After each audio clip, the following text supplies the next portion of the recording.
Thanks for joining us this week on the Danny and Albert Show, dude. How's your week been? All right. I mean, I know you're kind of wrapping up a project. Yeah, in fact, today's my last day on it, and so like it's always like when I start a project, it's like a punch in the gut, and then when I end it, I'm like, So that's where I'm at right now. I'm like. Well, I know that I got the shopping list recently of some of the goodies you're going to require whenever you come into town. And I was asked to, you're like a rock star, bro. You have that list that goes out in front of you. Yeah, who was it? Mariah Carey's or one of them rock stars were like they wanted a certain color of M&Ms. So I got decaf coffee as one of the items. This is the first time I've had decaf coffee in years. And dude, it is nasty, man. It is absolutely nasty. You got to get the Dunkin'. The Dunkin's pretty good because I'm already hyped as it is. So like I had to dial it down like 20 notches. Right. So 10 cups of coffee is a little too much. So that's funny. Hey man, you caught me in a compromising position last night. You made me laugh so hard. I was telling you about how I got my lats. What are those lats right here? Oh yeah. So my brother's like, he calls me, he's like, hey man, he's like, I'm really embracing, this whole thing, like trying to get back in shape and stuff. In fact, I went and worked out today. He goes, you know what are those things that you do for your chest and stuff? I go, oh, did you work your pecs? Yeah, those pec muscles. What are those called? And I go, pecs, oh yeah, pecs, yeah, they're just chest muscles. And yeah. I was doing lateral exercise. I was doing lateral exercises. And no exaggeration. In that same conversation, 2 seconds later, all I see is a pizza come this way, and my brother go like this, like kind of acted like he didn't, like he was like he can hide it from me, So he puts it down, and I'm like, oh. So when you say pec muscles, you mean like grabbing it from the Domino's guy, bringing it over here, like inhaling and exhaling, and putting it down, So that's he still claims he only bought one. I wish I had video capturing it because I swear I saw 2 pizzas there. Oh, that's funny. Hey, well, we got a great show planned for tonight. Beto, me and you got this together. We're going to be talking about Thanksgiving, some of the things we do. We're going to always dabble a little bit of politics in there. This week, our Macho Man of the week is actually a woman, and she's got the courage to say things that some men should be saying, but she's our Macho Man of the week. And then actually another woman, believe it or not, the lady who invented Spanx. I never thought I would be mentioning Spanx on this show. Not again. But the lady who invented Spanx is going to give us some motivation by way of Tony Robbins. And then we're going to end it tonight on some good entertainment picks because, me and you, we got good taste in that stuff. So yeah. we'll end it tonight on that. So what do you say we get the show started?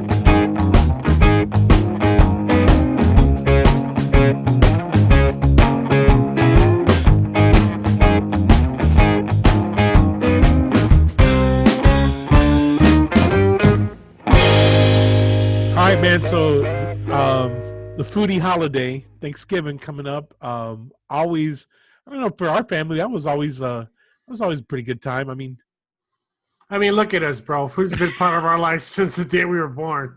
Trying to get those extra WIC coupons, if you know what I mean. Yeah. So obviously, Thanksgiving is this week coming up, and hope all the people out there have a good time for Thanksgiving. I know a lot of people have their traditions, things they do. I don't know if I know that you will always get on me because in my mind, I always wanted to be the Norman Rockwall family. Oh, yeah. That just wasn't going to happen. Well, no, we never got that. And I think, my tradition is probably complaining every year that mom never made the turkey the same. Because it's like 364 days of the year you have a chance to experiment. You don't experiment on Thanksgiving. I know. Should do that, man. And it's like, and I don't know how many times we would just tell her like, "Hey, don't experiment. Right. Just come on." I mean, Oh, mijo, I didn't have sugar, so I used brown sugar, and I didn't have baking soda, so I used starch. no, but you know what? We got to Yeah. give proper credit, man. Towards the end, Oh yeah. at the end, but I mean, like when before we kind of all grew up, man, she was nailing it. I mean, Oh, she man, was. those Thanksgiving dinners were fire, man. I mean, she well, you were talking about one tradition about making them tamales, man.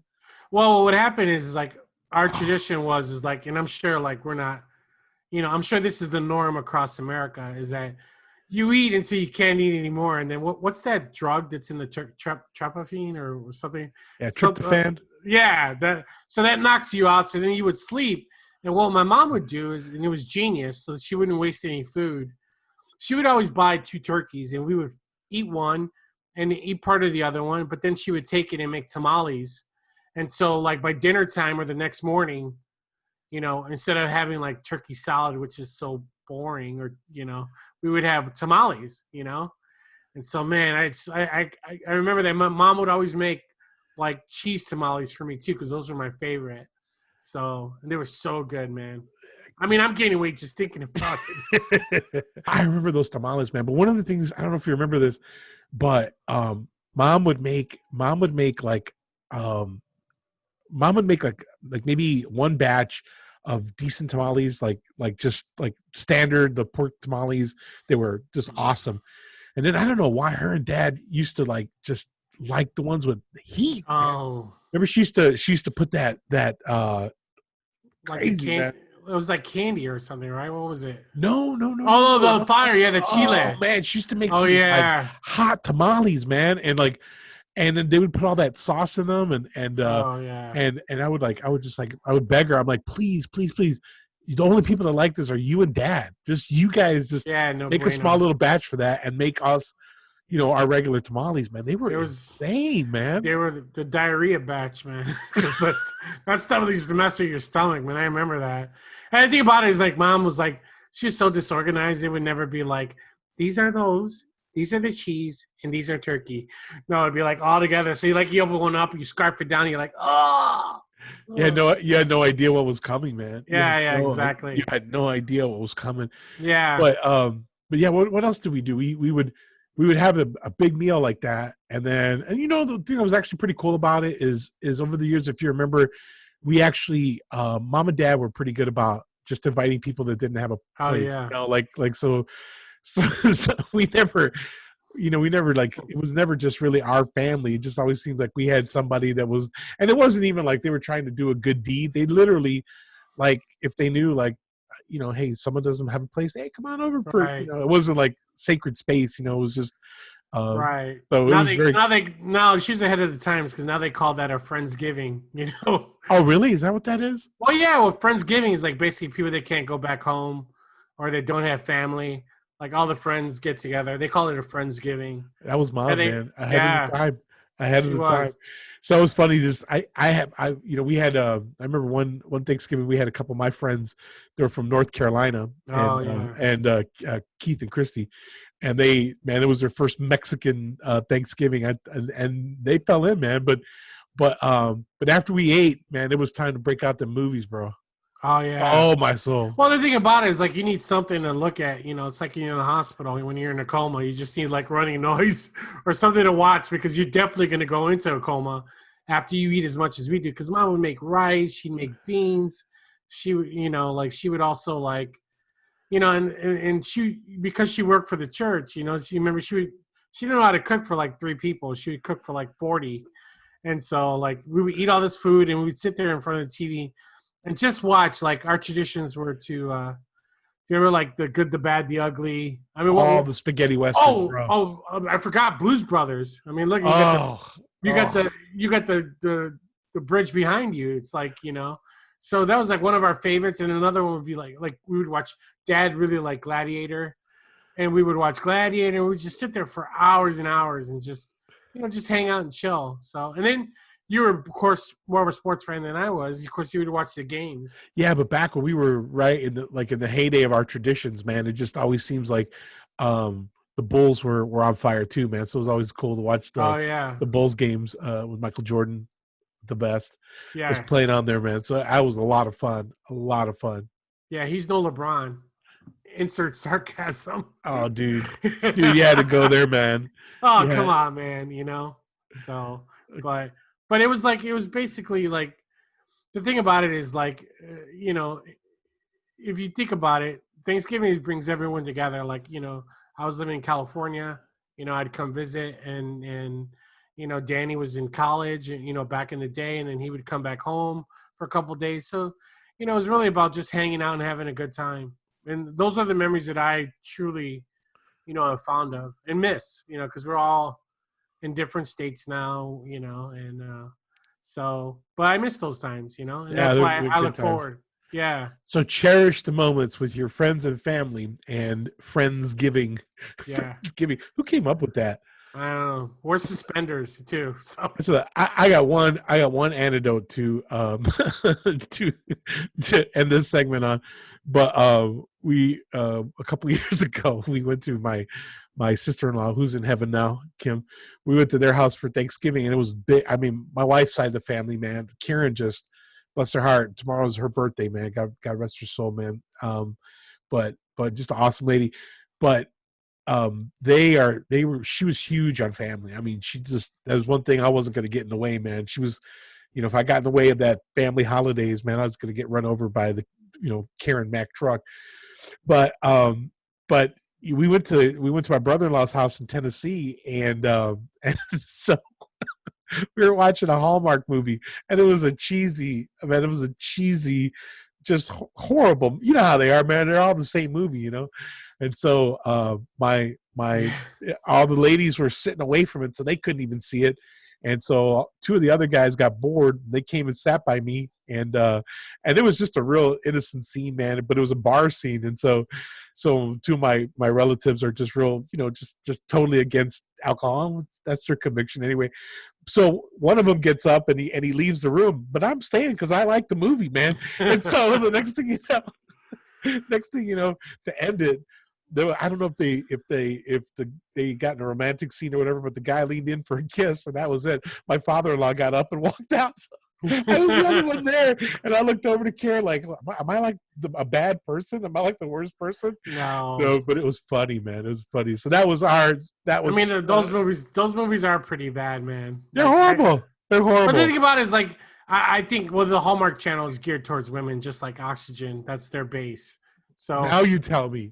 Well, yeah, I mean that's the demographics and stuff. So, but the thing about it is, like, they're always like, "Who did I marry?" You know what I mean? Like, always about like the reveal of like this dark, deadly guy that they knew nothing about.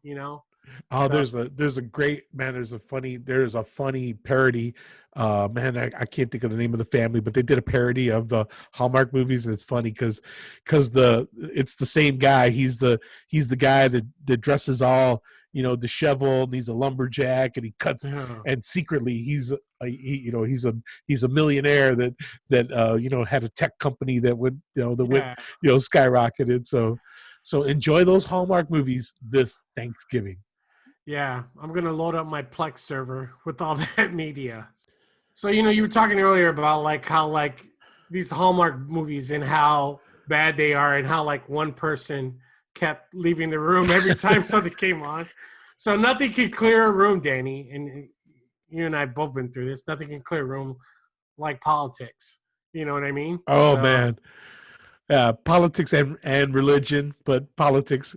which leads me into my next thing is like, you're not supposed to talk about those, especially together, and it's just it gets But frustrating. we're not supposed to talk about it, but we are, because that's what we do on a dating. That's what and by the way, since we are in the politics section, who called the pandemic and the lockdowns? I did. I mean, I'm not gonna take credit for it, but we No, okay. take total credit for it, man. Yeah, I mean, I remember, and I can play the tape if I can find it, but I looked right into the camera and I said, lockdowns are coming, and boom, Yeah, and the thing about it is like it's because it's switching administrations and stuff like that. It's like who's taking responsibility for what? Who's doing what? We're gonna get locked down. We're shutting down before like the actual inauguration, and like what's going on. And the thing about it is like Trump did a press conference today.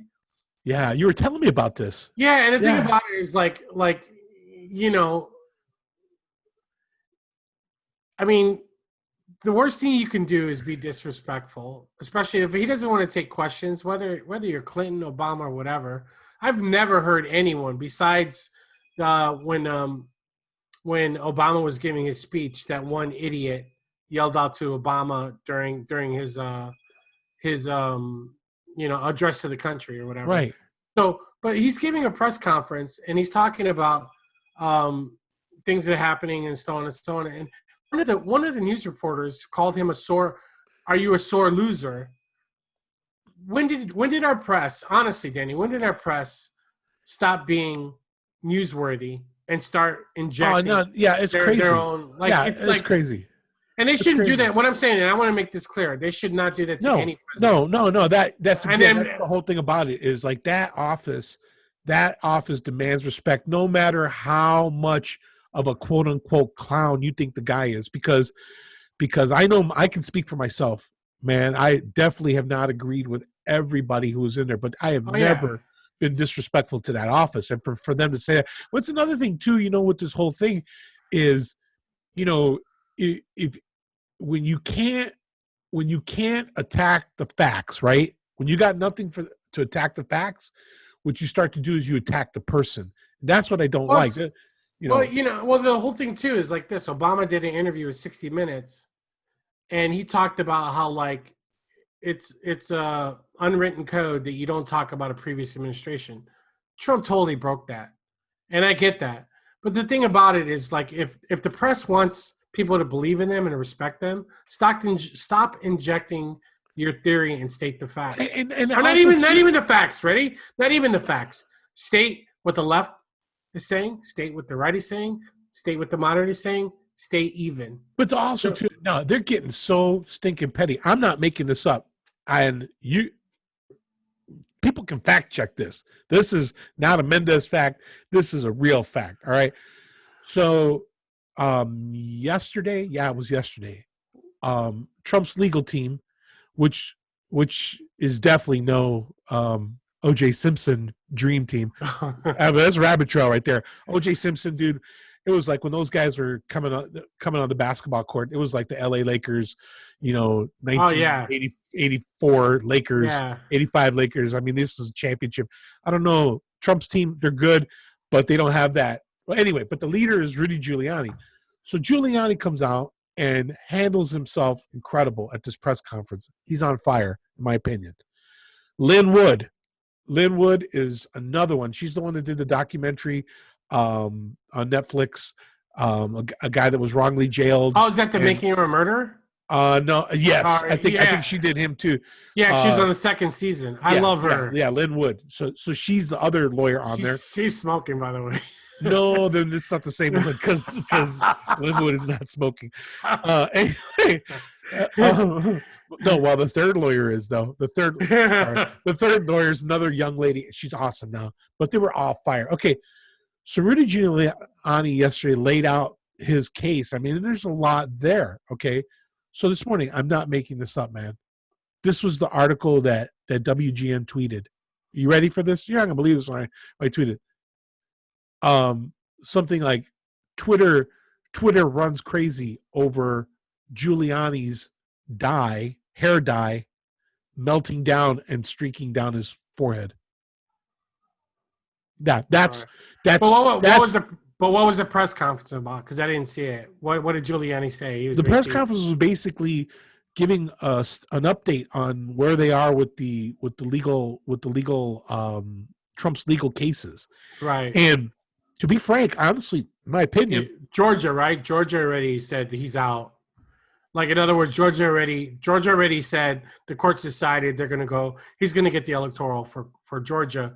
I think, is Pennsylvania going too, or Michigan? I don't know all the updates. He was just basically giving the legal aspect of it. Yeah. And a lot of it is just too technical. This show's not for it. I mean, there's a couple channels down. They can go and get thorough political coverage. This is just two Southsiders giving their opine on life. Anyway, but by the way, I like Giuliani and I like Daley. So no, hate me.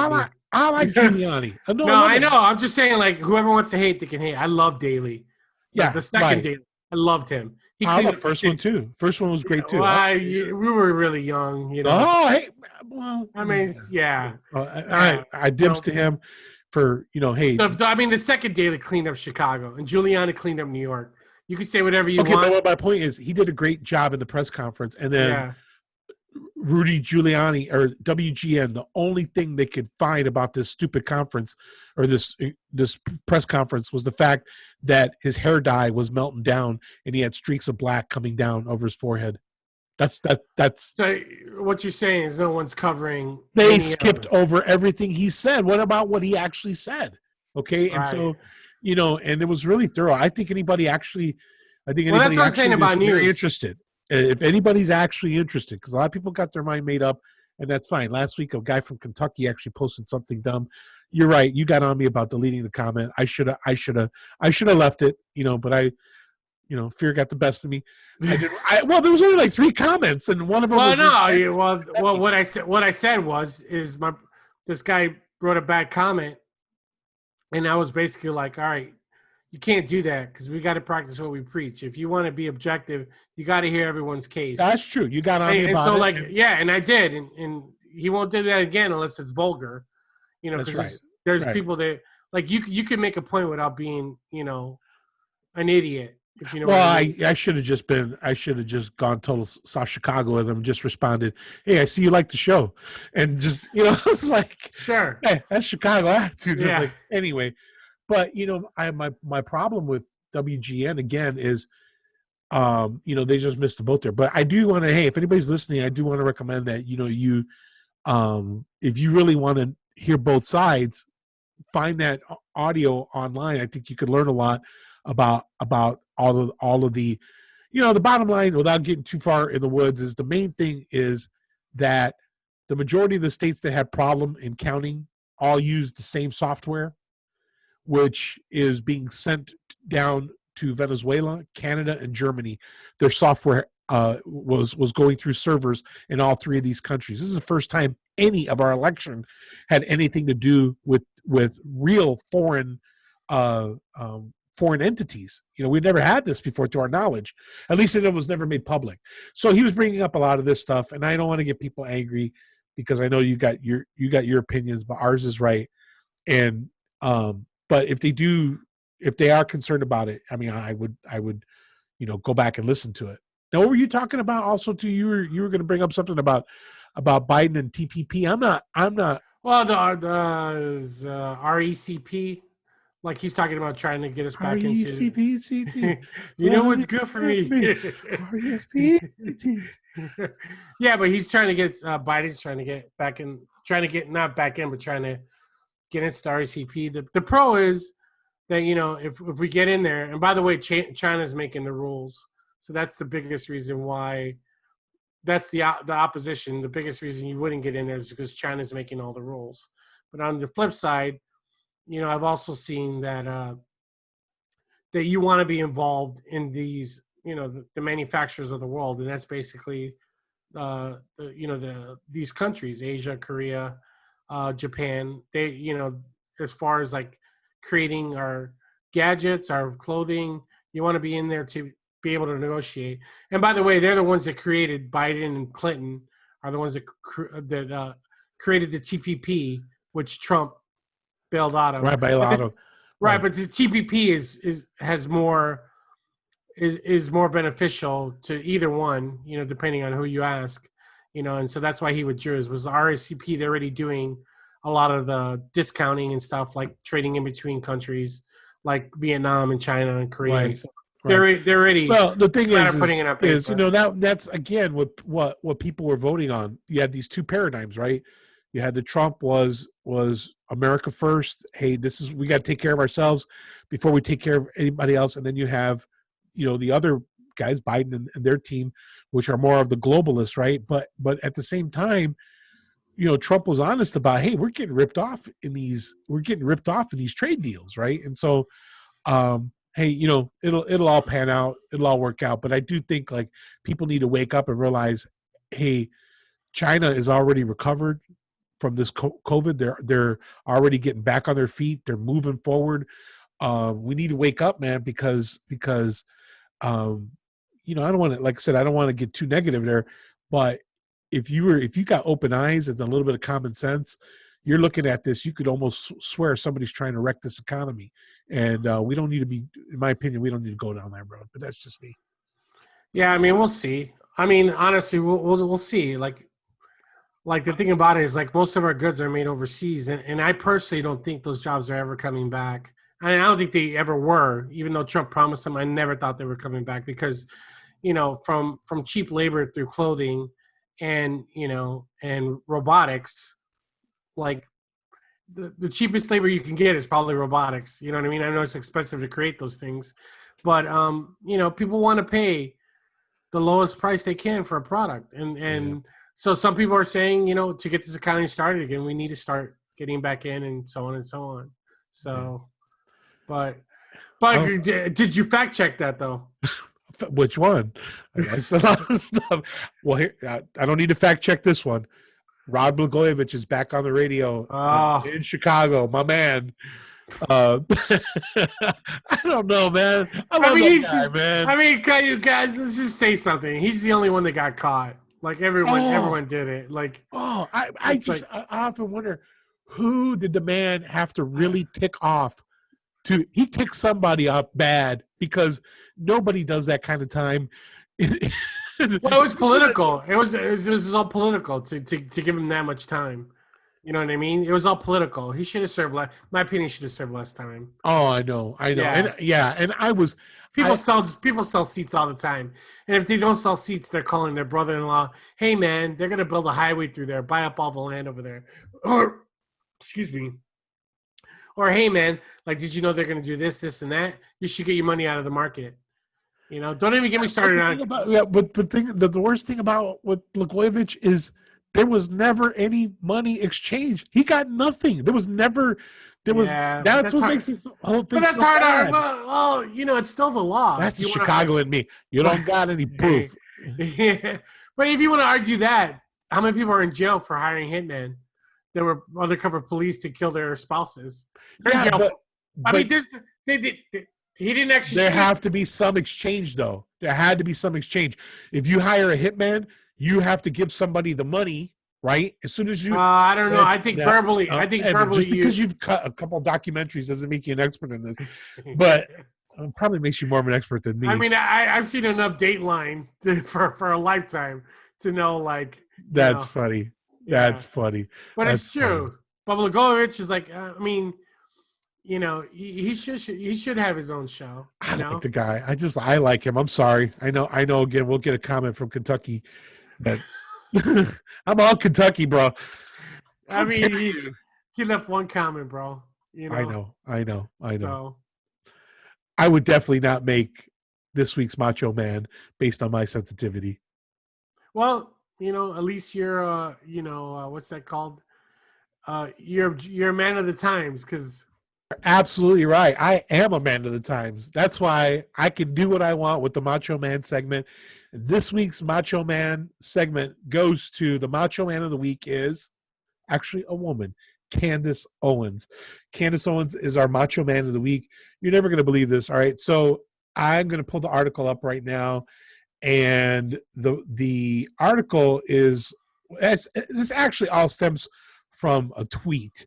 And the tweet, first of all, came from Vogue magazine. All right, so Vogue magazine tweets a picture of Harry Styles, and Harry Styles is a pop singer. He sings music the kids like. And so Vogue tweeted this. It says, "There's so much joy to be had in playing with clothes." They are actually quoting Harry Styles. "I've never thought too much about what it means. It just becomes this extended part of creating something." And so below it, Harry Styles is pictured in, I guess, dresses that they have for men now. So our Macho Man of the Week, Candace Owens, tweeted this. She said, "There is no society that can survive without strong men. The East knows this. In the West, the steady feminization of our men at the same time that Marxism is being taught to our children is not a coincidence. It is an outright attack. Boom. Candace Owens mic drop. Yeah. Well, the thing about it is, like, first off, she's an influencer, and so a lot of times influencers, they say stuff to get more hits and more stuff. But with her, I truly believe that she believes this. Oh yeah. Yeah. Yeah. So it's not like she's just saying well, anything. The thing is that And she doesn't like. It'd be one thing to say something like off the cuff, but she truly believes that. But you know as well as I do, okay? You know as well as I do. A lot of times people are scared, right? People are scared to say stuff that needs to be said. They're just scared, right? And all it takes is for one person to stand up. But the counter to that, it doesn't need to be said. Like if you don't like that magazine or the portrayal of Harry Styles, then you don't buy that magazine. And you write in. But wait a minute. I don't know. It doesn't need to be said because okay, no, wait a minute. So what if a magazine came out with something racist on the cover? People should just look away and not say anything? No. Boom. Well, hear me out. Here, that's where people rise up and they say, we're not going to tolerate this, blah, blah. Like, she's getting a lot of I just did checkmate on you. See? Well, no, you didn't, because there would be a lot of backlash. You know what I mean? There'd be a lot of backlash. There'd be a lot of people writing. There'd be protesting for that magazine. Right. That magazine may go out of business. So what I'm saying is, Candace has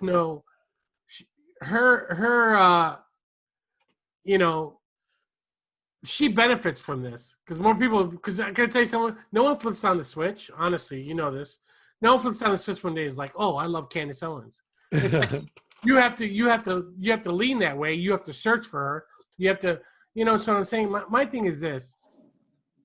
I do believe that you shouldn't be shamed for being a man either. Like, if you want to be a man, be a manly man. I feel like if she's shaming him for wearing a dress, I feel like other people shame men for being men.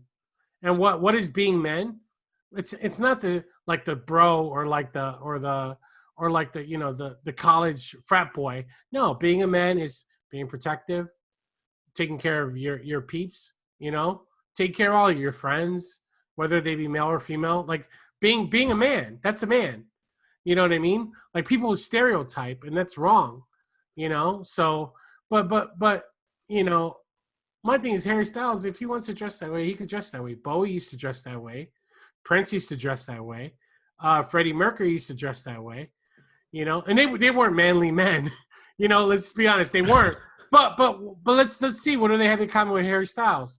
They were all rock stars. But that's her point. Point. Her point is guys like a Bowie, a Mercury, and all these people were promoted to feminize the West. That's her point. Her point is like, and honestly, if we're probably going back into some, backtracking in areas that we've already covered, but that's what and our audience is going to laugh here, but that's what cultural Marxism is, right?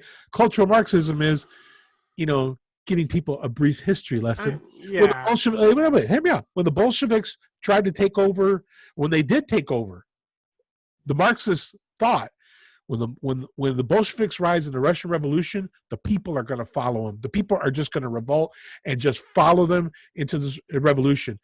What they actually found out is it didn't work that way. The Bolsheviks had to threaten to kill them to get involved in the war, or they wouldn't get involved. And what they realized were most people got it pretty good. They don't want to rock the boat. They don't want revolution, right? And they understood they couldn't do that in the West. So what they instituted was cultural Marxism.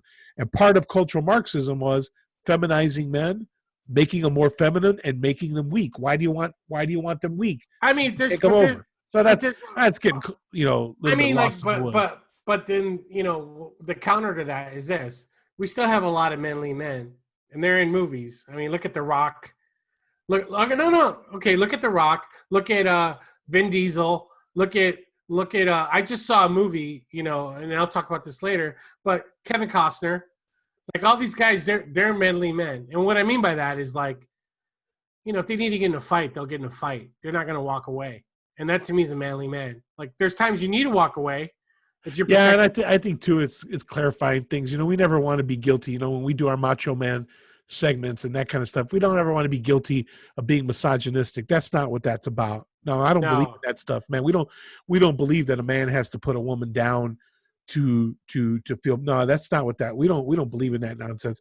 But we also believe that, hey, man, as a man, we have more of the hormone testosterone that runs through our body that makes us more aggressive, that makes us certain ways, and we don't have to apologize for it. Just like for instance, women have more estrogen that flows through their body. There's no reason why you have to apologize for being feminine or you know, acting that way. There's no reason for it. And so I don't like when society tries to guilt men for Well, being assertive. So stereotypes. You know what I mean?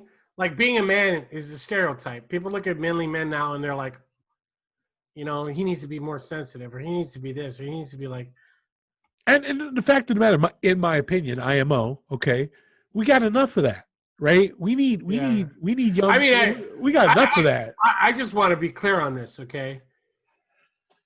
You can wear whatever you want. You won't wear panties on your head and walk around. That's on you, okay? Because we live in America. I'm being honest, Annie. Like what I'm saying is this, right? I shouldn't judge how. I shouldn't tell you how to dress or how to whatever. That's what living in a free society is all about. If Harry Styles wants to put a dress on, more power to him. You know what I mean? Like honestly, like that's his choice. He could do that. But at the same time, we do live in a capitalistic country. You know what I mean? Like there's if you don't like what he's wearing, then don't buy his albums. Don't buy whatever. You know, like a good example of that would be Marilyn Manson. Can I tell you what these guys are? I'm going to tell you right now, okay?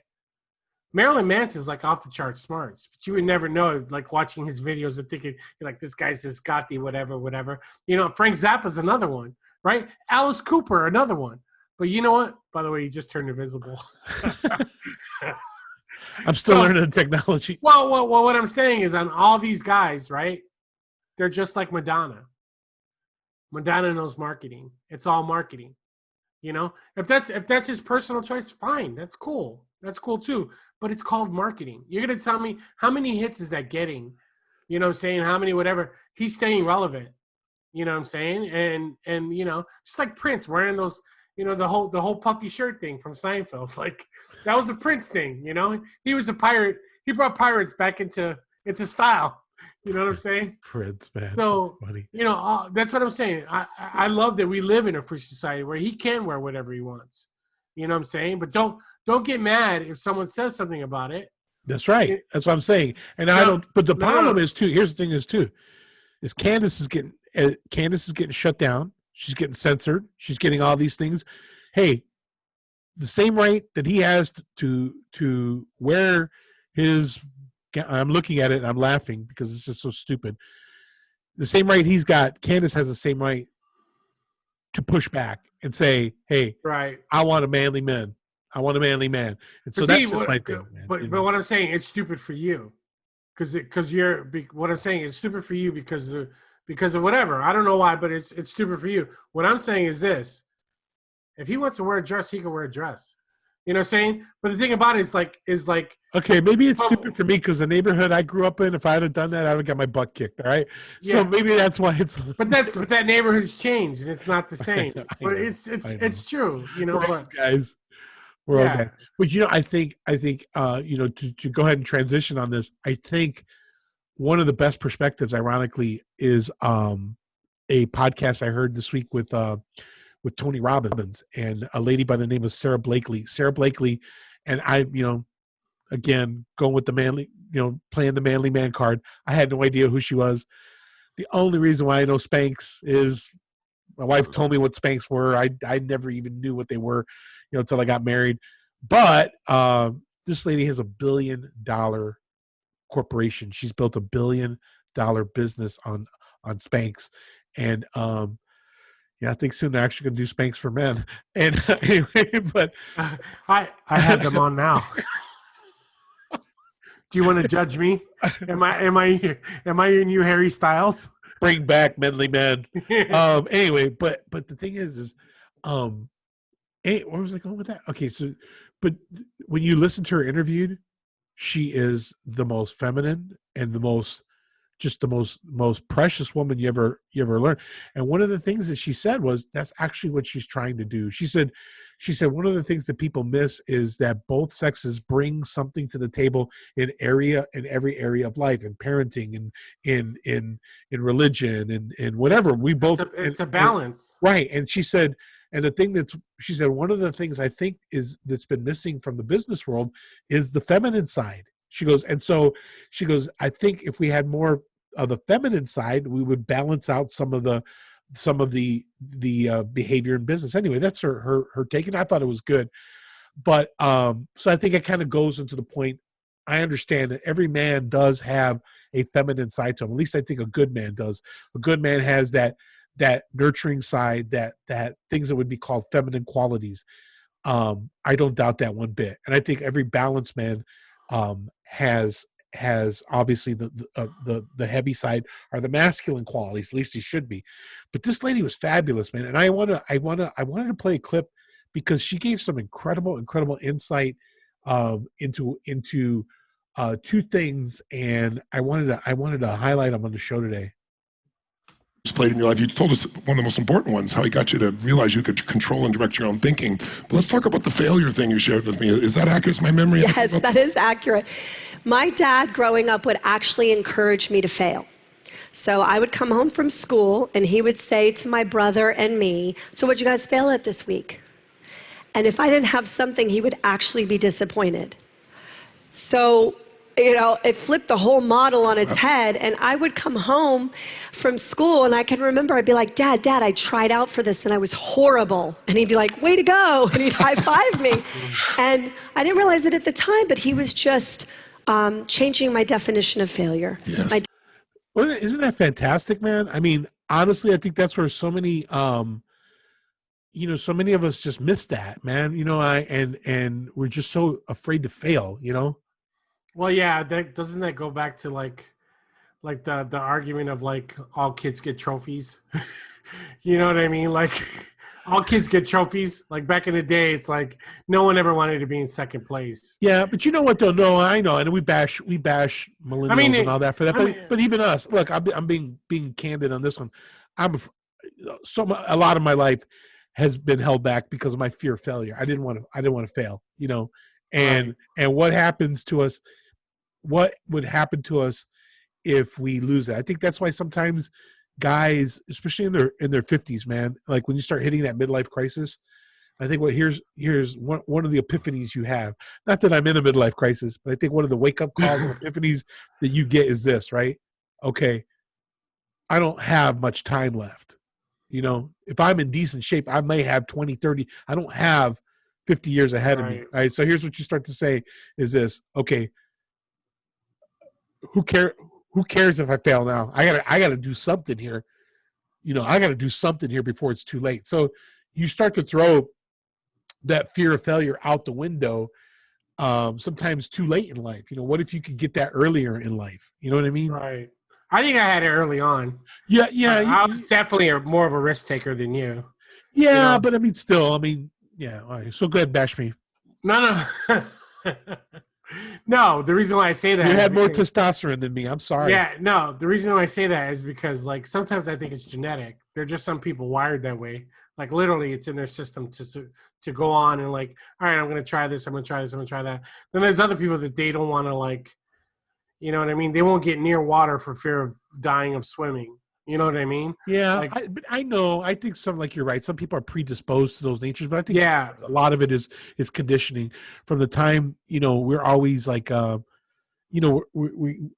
always just yelled at if we mess up. You know what I mean? Or if we make the family look bad, or if we make ourselves look bad. What were you thinking? And so sometimes we find that we just stop trying. It's if that fear of failure. But I think that was just a great.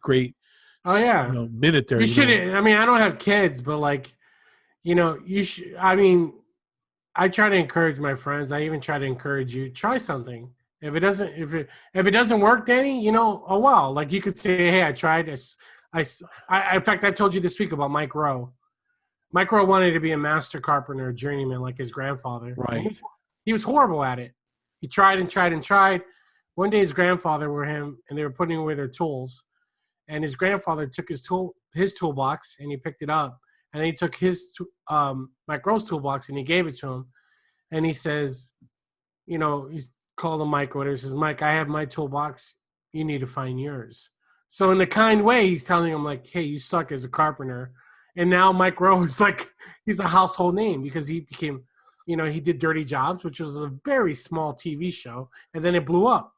And now Mike Rowe's like on his 5th or 6th series. Yeah. Yeah. So, No, I understand. But, but going back to this, to Sarah here, it challenged me because I even said to myself, okay, what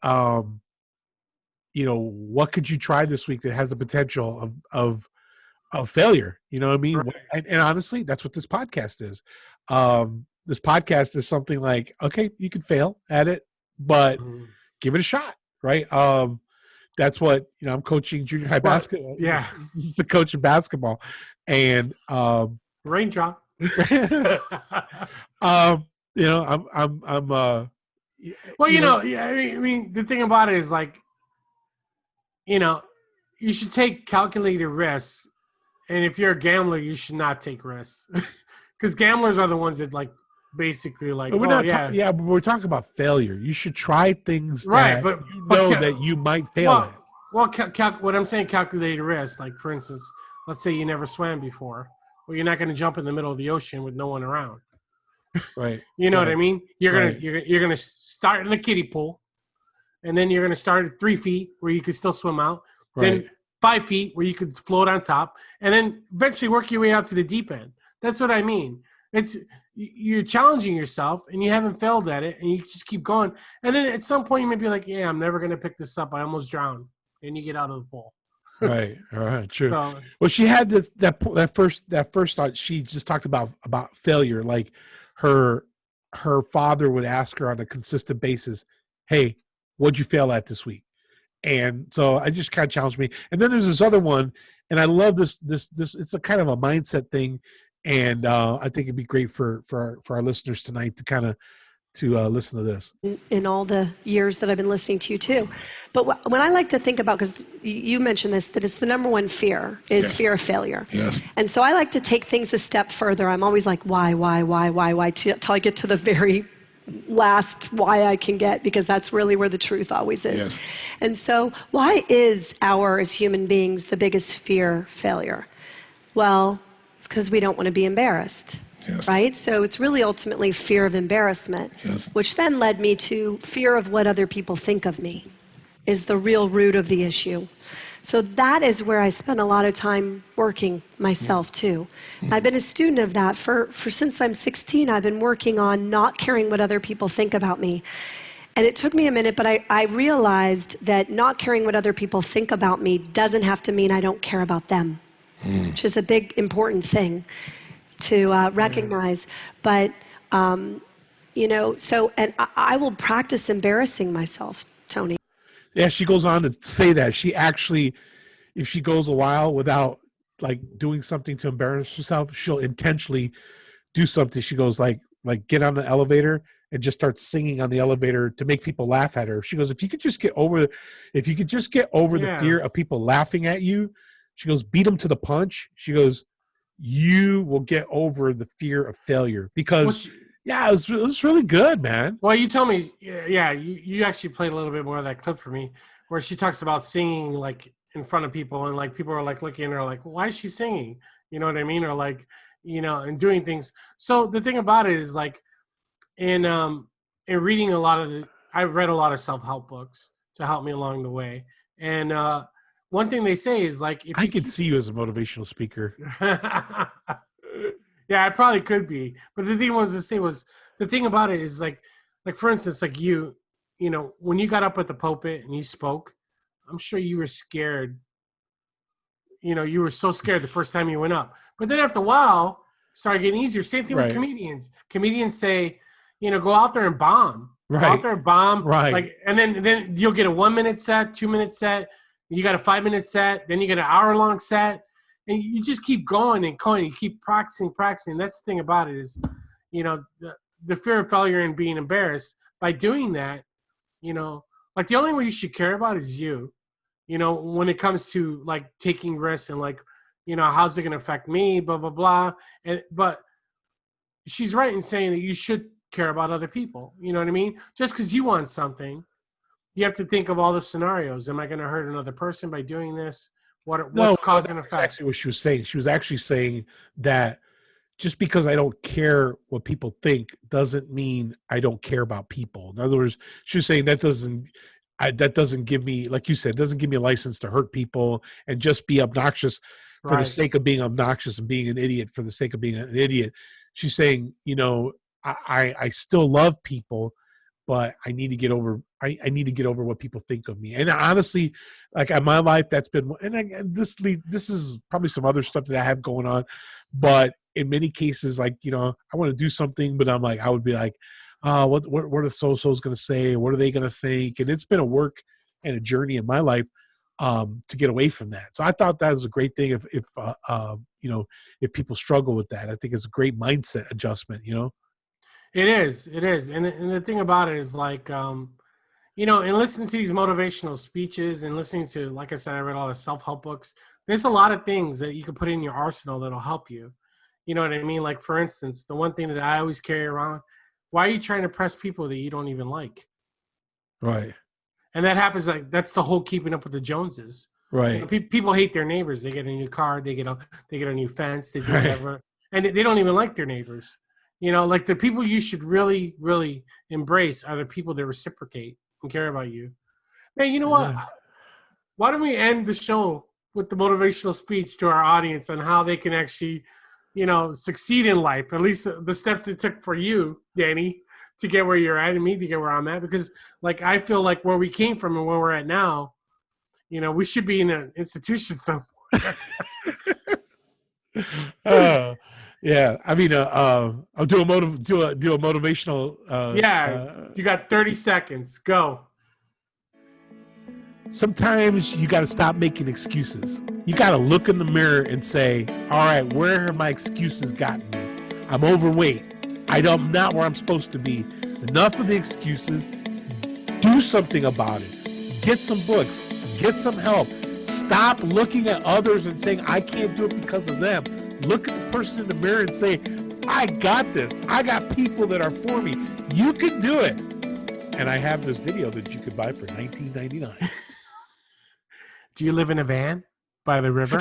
And I live in a van down by the river.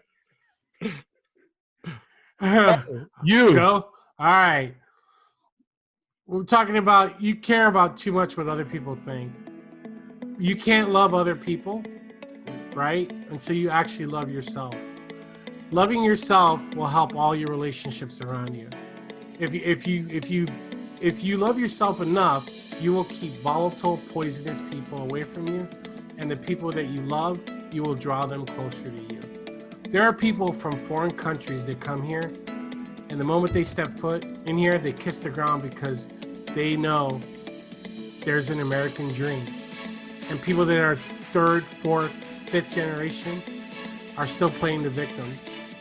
Someone that they look at me, they don't look at the color of my skin, they don't look where I came from, they look at me and they're like, you know what?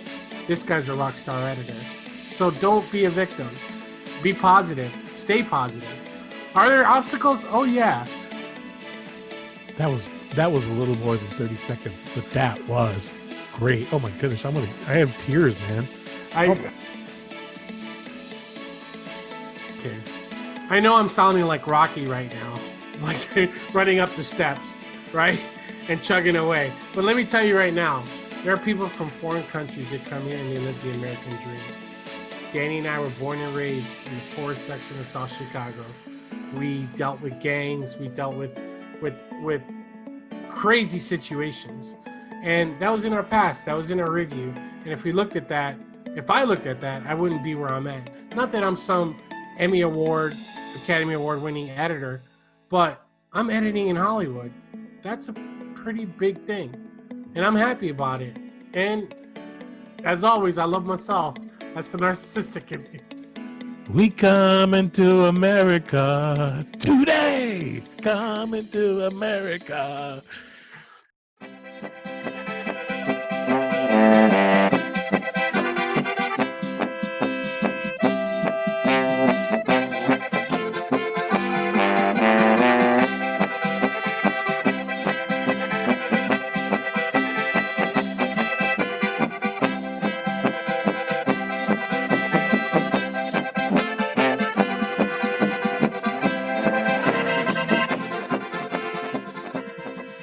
thanks for joining us, and I really hope you enjoyed our show.